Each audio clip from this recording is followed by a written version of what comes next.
All right, today we're going to graph systems of linear inequalities. Been doing systems of equations, now we're going to go to inequalities. Two steps. First thing we're going to do is we're going to graph each inequality in the system, which means we're going to graph and shade. It says you may want to use colored pencils. That's up to you.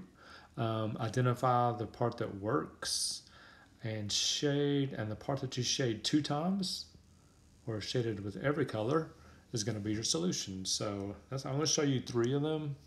Let's see how it goes here. All right, the first one, both of these are in slope-intercept form, so I'm going to do the first one in red. Y is greater than negative 2x minus 5. The y-intercept is negative 5. 1, 2, 3, 4, 5 right there. The slope is negative 2, so I'm going to rise negative 2, run 1 to right there. Now, you have to ask yourself as usual, is this a solid or broken line? It should be broken because there's no equals there, so this is hard to do a broken line on the iPad, but give it a shot. All right, I kind of missed that one right there, but close enough. All right, so again, you got to shade one side or the other. So I'm going to plug in 0, 0 and see if it works. If I plug in 0 for y, that side is 0. Over here is 0 minus 5, which is negative 5. You have to figure out, is that true? Is 0 greater than negative 5? Sure is. So what I'm going to do then is I'm going to shade this side of that line, the 0, 0 side. Now I'm going to do the same thing with the second line. This one, I'm going to use blue. The y-intercept is 3, so I'm going to go up to 3. Make sure you shade lightly the first time so you can still see your coordinate plane. Slope is 1, rise 1, run 1. See if it's solid or broken. This one's solid. A bit easier to draw for me. Right through there. And again, it does not go through 0, 0, so I'm going to plug in 0, 0 in for x and y. See if it works. That's going to be 0 is less than 3, which is true. So I'm going to shade the side where 0, 0 is, which is over here. Okay, now my answer is the part that I shaded twice. The part that I shaded red and blue, sort of darken that a little bit. I don't want this to be very dark, but I'm just going to fill that in. That part right there, I didn't choose the darkest of colors, but the green section, that's your solution. And that's all you're doing today, graphing 2 inequalities, and the answers are intersections. Just like equation, when we graphed the equations, the answer was the intersection. Let's try another one here. This first one's in standard form, so I'm gonna go in red again, cover. The x-intercept would be 3, so I'm gonna go to 3. The y-intercept would be 2. Again, I was using cover there. It does not have an equal, so it's gonna be a broken line. Just like that, broken. It doesn't go through 0, 0. If you plug 0 in for x and 0 in for y, that whole side becomes 0, and you have to ask yourself, is 0 less than 6? And it is, which means you're going to shade the 0, 0 side, which is down there.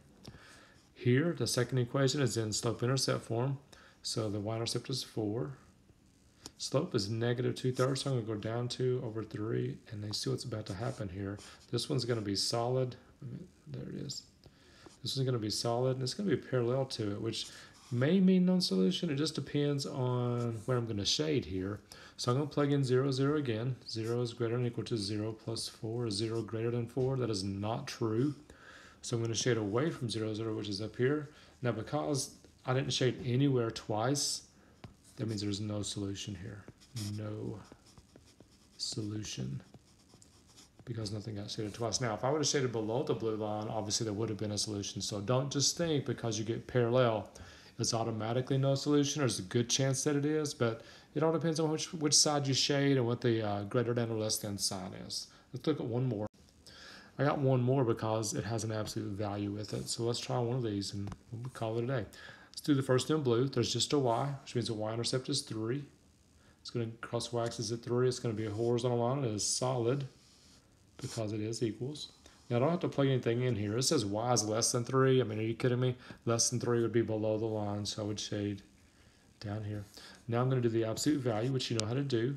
The absolute value, usually we would start at 0, 0, draw our V shape. Because there's a plus 4 inside, we're going to shift it left 4, which is over here, and go my V from there. That's going to be a broken V because there's no equal sign.